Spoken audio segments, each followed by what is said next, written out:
problème. Alors tu posais la question, Perry, tout à l'heure, humanisme de combat. Eh bien moi je vois là un formidable projet pour les jeunes qui souhaiteraient nous rejoindre, parce que ça, dans la démarche initiatique qui est la nôtre, dans la démarche initiatique qui consiste à dire, et c'est une des déclarations du convent de Lausanne 1875 qui se termine par cette formule ou à peu près, les maçons de rite écossais ancien et accepté doivent contribuer à l'émancipation progressive et pacifique de l'humanité. Eh bien, je crois que dans nos loges, il y a un formidable chantier qui peut s'ouvrir là, et beaucoup d'autres, bien entendu, parmi les chantiers qui ont été évoqués par Jean-Claude Bousquet, par notre sœur Denise et par notre frère grand maître de la Grande Loge traditionnelle et symbolique opéra, qui n'est pas que pianiste de talent. Eh bien, il y a là un formidable chantier qui peut être de quelle manière et comment définir le périmètre de réflexion qui va nous permettre d'aller vers plus d'humanité, vers mieux d'humanité, mais sans passer par ces artefacts et par ces produits artificiels qui permettraient d'augmenter nos capacités reproductives. Je termine en disant la chose suivante. Vous connaissez sans doute, comment s'appelle-t-il, Isaac Asimov. Il a écrit un certain nombre de romans, de nouvelles. Un certain nombre de ces nouvelles s'appellent le cycle des robots. Et il y a, dans le cycle des robots, une conclusion qui, à un moment, est la suivante, et là aussi je cite l'esprit, sinon la lettre. C'est évidemment une anticipation, et Asimov met en scène des robots qui sont en train d'enterrer ou d'inhumer le dernier des humains qui a contribué à les produire. Et il dit la chose suivante qui doit interpeller notre sagesse.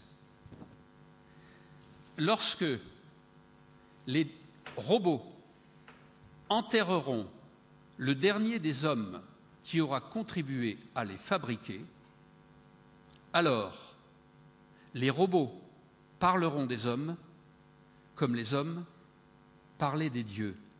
Eh bien, il nous revient de faire en sorte d'aller vers plus d'humanité et mieux d'humanité pour que jamais personne, aucun objet et aucune chose ne puisse parler de nous comme des dieux. J'ai dit. Oui, Denise. Je voudrais simplement rajouter une phrase par rapport à ce que vient de dire Alain.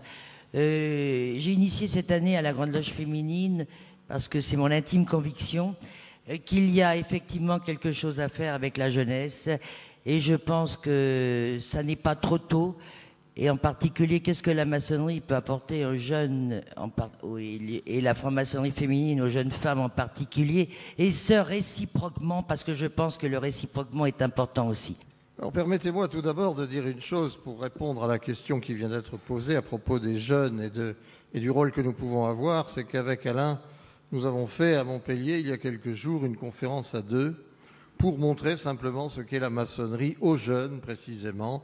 Et nous avons eu plus de 150 jeunes qui sont venus assister à cette conférence. Donc je pense qu'il y a là effectivement des personnes que la maçonnerie peut intéresser, mais simplement il faut aller vers ces personnes pour leur faire comprendre ce que nous faisons. Alors je répondrai maintenant à la question posée. Pourquoi l'Europe d'abord, et quel rôle les maçons peuvent-ils y jouer? Peuvent-ils jouer dans la construction de l'Europe? Je voudrais revenir sur le titre, l'intitulé de cette table ronde « Humanisme européen et universalité ». Il m'intéresse beaucoup, non pas seulement par le contenu des concepts, qui sont évidemment très importants, mais par sa structure ternaire. Et tout le monde sait que les maçons aiment bien le chiffre 3, et aime bien sortir de ce qu'Alain Finkielkraut appelle l'extase des engagements binaires. Bien précisément, nous avons là un exemple, parce que si nous prenons les deux termes extrêmes, humanisme, universalité, nous voyons qu'ils peuvent ne pas coïncider et qu'ils peuvent même éventuellement entrer en conflit. Pourquoi ? Eh bien parce que l'humanisme que nous connaissons, il y en a beaucoup d'autres, ça a été dit, cet humanisme des droits de l'homme porte incontestablement la marque de l'Europe. c'est effectivement un humanisme européen. Et à partir de là, à partir des valeurs dont il est porteur, on peut concevoir que dans le monde entier, il ne soit pas accueilli de la même façon.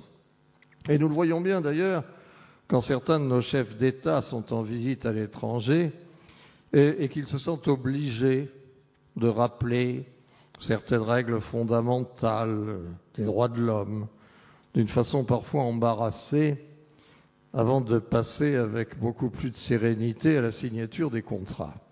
Bien, donc, il y a là des valeurs qui ne sont pas forcément transposables sans aménagement. Alors, entre ces deux éléments, dans ce binôme humanisme, universalité, eh bien, il y a le troisième terme qui se glisse et qui est l'Europe. Et cette Europe que nous avons à construire pourrait précisément avoir pour rôle de, je ne vais pas dire inventer, mais de développer un humanisme dont j'ai essayé tout à l'heure déjà de retracer les étapes et qui pourrait trouver là une étape supplémentaire.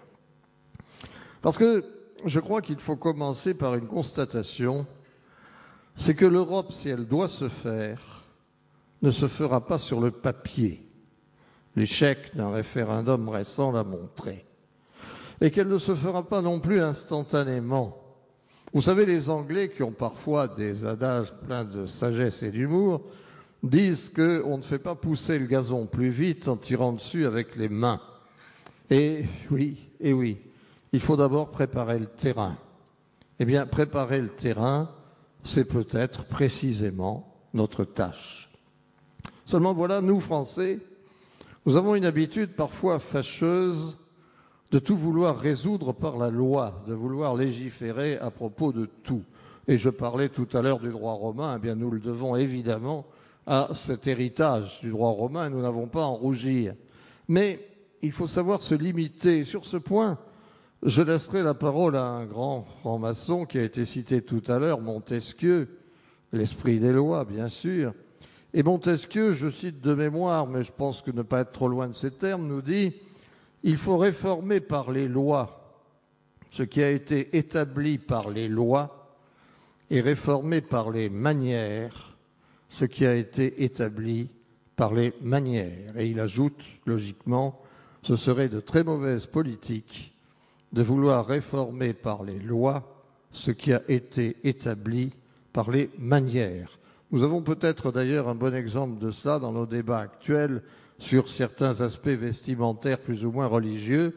Faut-il absolument légiférer? Ce n'est pas forcément la meilleure politique, car là il s'agit de manière, ou disons-le de façon plus moderne, de culture.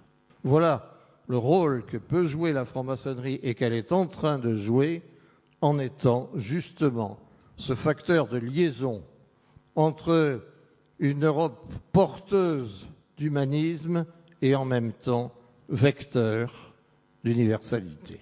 Merci Jean-Claude. Simplement demander aux deux présidents co-organisateurs de bien vouloir maintenant venir faire leurs conclusions. Mes amis, je laisserai le dernier mot à Alain-Noël Dubar, grand maître de la Grande Loge de France. Comme je l'ai dit l'année dernière, je veux espérer qu'un exercice comme celui que nous avons eu le bonheur, j'espère, de faire avec vous, en échangeant et en écoutant des contributions d'un très haut niveau, vous donnera pour ceux qui ne sont pas, ou celles qui ne sont pas encore